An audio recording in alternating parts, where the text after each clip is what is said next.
Hello everyone, आप सभी का स्वागत है क्लैरिटी इन लॉ में। राइट टू प्राइवेट डिफेंस के पार्ट 1 के अंदर हमने पढ़ा था सेक्शन 34 को, सेक्शन 35 को और साथ ही कुछ केस लॉज को, और आज हम पढ़ेंगे सेक्शन 36 को। तो आइए बिना किसी देरी के शुरू करते हैं। सेक्शन 36 बात करता है right of private defence against act of a person of unsound mind etcetera. देखिए, जब हम सेक्शन 35 को पढ़ रहे थे तो हमने ये जाना था कि राइट टू प्राइवेट डिफेंस हमें कब कब मिलता है। तब हमने ये देखा था कि जब आपकी बॉडी पे या किसी और की बॉडी पे कोई पर्सन कोई ऑफेंस अगेंस्ट बॉडी करता है, या फिर आपकी प्रॉपर्टी पे या किसी और की प्रॉपर्टी पे कोई पर्सन थेफ्ट, रॉबरी, मिसचीफ या फिर क्रिमिनल ट्रेसपास या फिर इनमें से किसी का भी अटेम्प्ट करता है, तो ऐसी सिचुएशंस में आपको डिफेंस के लिए राइट टू प्राइवेट डिफेंस दिया जाता है। तो इसका मतलब राइट टू प्राइवेट डिफेंस को हासिल करने के लिए दूसरे पर्सन का आपकी बॉडी पे या फिर किसी और की बॉडी पे, आपकी प्रॉपर्टी पे या फिर किसी और की प्रॉपर्टी के खिलाफ कोई ऑफेंस करना जरूरी है, तभी आपको राइट टू प्राइवेट डिफेंस मिलेगा। लेकिन आपको याद होगा जब हम सेक्शन 22 को पढ़ रहे थे तो हमने ये जाना था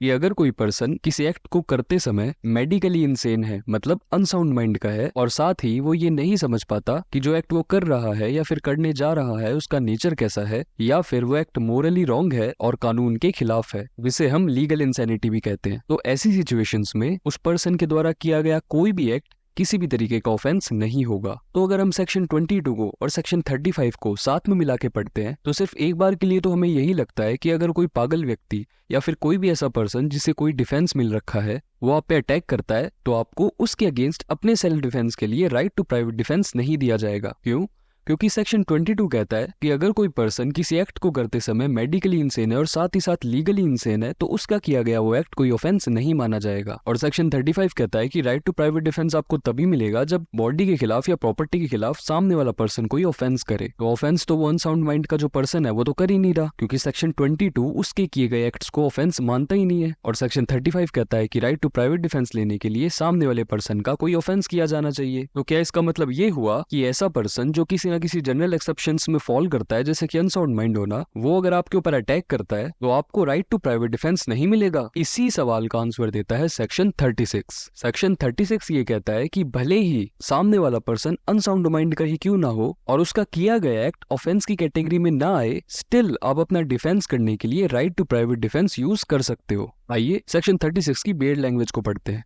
When an act which would be otherwise be a certain offense is not that offense by reason of the youth, the want of maturity of understanding, the unsoundness of mind, or the intoxication of the person doing that act, or by reason of any misconception on the part of that person, every person has the same right of private defense against that act which he would have if the act were that offense। मतलब कोई act जो कि वैसे तो offence नहीं है, youth की वजह से या फिर लैक ऑफ अंडरस्टैंडिंग की वजह से या फिर अनसाउंडनेस की वजह से या फिर इंटॉक्सिकेशन की वजह से या फिर मिसकंसेप्शन की वजह से, टिल हर पर्सन को अपनी सुरक्षा के लिए राइट टू प्राइवेट डिफेंस होगा उस एक्ट के खिलाफ, बिल्कुल वैसे ही जैसे उस एक्ट को कोई नॉर्मल पर्सन कर रहा होता। तो आइए इसी बात को हम एक एग्जांपल से समझते हैं। सपोज कीजिए ए नाम का कोई पर्सन है जो कि बी नाम के पर्सन के ऊपर अटैक कर देता है। ए के द्वारा किया गया जो अटैक है वो कोई ऑफेंस तो नहीं है, क्योंकि सपोज करते हैं कि ए नाम का जो ये पर्सन है ये 7 साल से छोटा है। इस डिफेंस के बारे में हम आगे आने वाली वीडियोस में पढ़ेंगे। या फिर ये जो ए है ये अनसाउंड माइंड का है,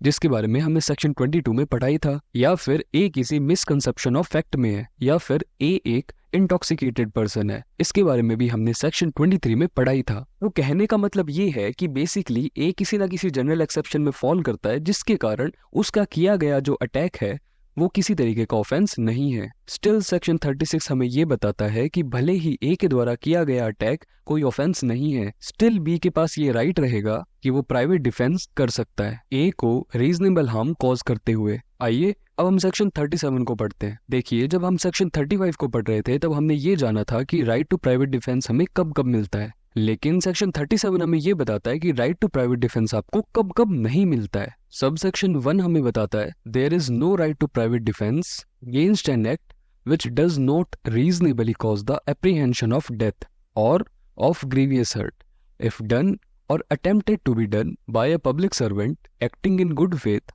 under color of his office, though that act may not be strictly justifiable by law। Clause B हमें बताता है against an act which does not reasonably cause apprehension of death or of grievous hurt if done or attempted to be done by the direction of a public servant acting in good faith under color of his office, though that direction may not be strictly justifiable by law. और clause C हमें बताता है in cases in which there is time to have recourse to the protection of the public authorities. So basically section 37 का sub section 1 हमें 3 बातों के बारे में बताता है जहां पे हम राइट टू प्राइवेट डिफेंस का यूज नहीं कर सकते। क्लॉज ए हमें बताता है कि अगर कोई पब्लिक सर्वेंट है, वो कोई एक्ट करता है या फिर किसी तरीके का हार्म करता है गुड फेथ के साथ और साथ ही अपनी ऑफिशियल कैपेसिटी में, भले ही वो act strictly justifiable by law नहीं है, स्टिल आप उस पब्लिक सर्वेंट के खिलाफ राइट टू प्राइवेट डिफेंस का यूज नहीं कर सकते। लेकिन इस बात का भी एक एक्सेप्शन है कि अगर आपको ये एप्रीहेंशन हो जाता है कि आपकी डेथ होने वाली है या फिर आपको किसी तरह का ग्रीवियस हर्ट होने वाला है, सिर्फ उसी कंडीशन में आप किसी पब्लिक सर्वेंट के खिलाफ भी राइट टू प्राइवेट डिफेंस का यूज कर सकते हो। जो क्लॉज बी है वो भी लगभग सेम सही है, लेकिन इस बार पब्लिक सर्वेंट खुद नहीं बल्कि किसी दूसरे पर्सन को डायरेक्ट करता है वो एक्ट करने के लिए। सपोज करते हैं किसी पुलिस ऑफिसर ने ए को बी को अरेस्ट करने के लिए डायरेक्शन दी है और वो डायरेक्शन जो पुलिस ऑफिसर है उसने गुड फेथ में दी है, साथ ही अपनी ऑफिशियल कैपेसिटी में दी है, भले ही वो direction strictly justifiable by law नहीं हो। तो ऐसी कंडीशन में बी ए के खिलाफ राइट टू प्राइवेट डिफेंस का यूज नहीं कर सकता। और क्लॉज ए की तरह यहाँ भी सेम एक्सेप्शन है कि अगर बी को ये रीजनेबल एप्रीहेंशन हो जाता है कि उसकी डेथ होने वाली है या फिर उसे किसी तरह का ग्रीवियस हर्ट होने वाला है, सिर्फ उसी कंडीशन में वो ए के खिलाफ राइट टू प्राइवेट डिफेंस का यूज कर सकता है। क्लॉज सी बोलता है ऐसे केसेस में भी आपको राइट टू प्राइवेट डिफेंस का यूज करने नहीं दिया जाएगा जहां पे आपके पास ये टाइम है कि आप पब्लिक अथॉरिटीज की हेल्प ले सकें। आपको याद होगा पिछले पार्ट में जब हम राइट टू प्राइवेट डिफेंस के फाउंडेशनल कंसेप्ट्स को पढ़ रहे थे तब हमने इस बारे में चर्चा भी की थी कि एक इंडिविजुअल अपने सारे राइट्स को स्टेट में सबमिट कर देता है और बदले में स्टेट उसकी प्रोटेक्शन करता है और साथ ही उसकी देखरेख करता है। पर जैसे कि हमने बात की थी कि स्टेट हर जगह पे प्रेजेंट नहीं रह सकता और इसी कारण से इंडिविजुअल सिर्फ एक राइट को स्टेट में सबमिट नहीं करता और वो राइट है राइट टू प्राइवेट डिफेंस। मतलब राइट टू प्राइवेट डिफेंस का यूज आप तभी कर सकते हो जब सिचुएशन ऐसी है कि पब्लिक अथॉरिटीज को मतलब पुलिस को बुलाना पॉसिबल नहीं है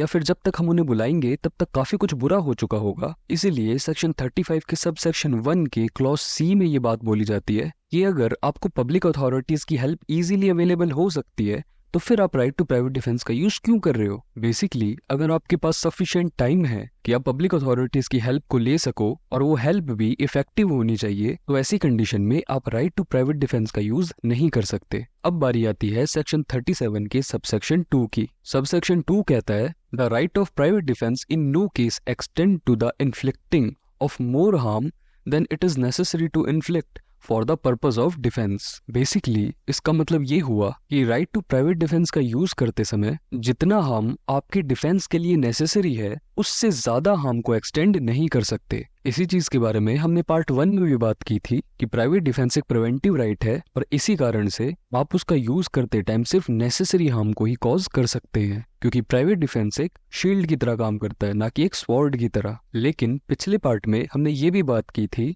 कि इमिनेंट डेंजर के सर्कमस्टांसेस में आप एक गोल्डन स्केल लेके तो राइट टू प्राइवेट डिफेंस का यूज नहीं करोगे। इसलिए कोर्ट्स काफी प्रैक्टिकल और लिबरल अप्रोच को रखते हैं। जनरली ऐसे सर्कमस्टांसेस में court test of reasonable person को देखते हैं कि अगर ऐसी सर्कमस्टांसेस एक रीजनेबल पर्सन के साथ होती तो वो ऐसी सिचुएशन में क्या करता। और इसी के साथ आज का कंसेप्ट कंप्लीट होता है। आज के पार्ट में हमने सेक्शन 36 को और सेक्शन 37 को पढ़ा। अगर ये वीडियो आपको पसंद आई है तो इस वीडियो को लाइक कीजिए, अपने दोस्तों के साथ शेयर कीजिए और इस चैनल को सब्सक्राइब कीजिए। आज के लिए इतना ही, अगली वीडियो में मिलते हैं एक नए कंसेप्ट के साथ में।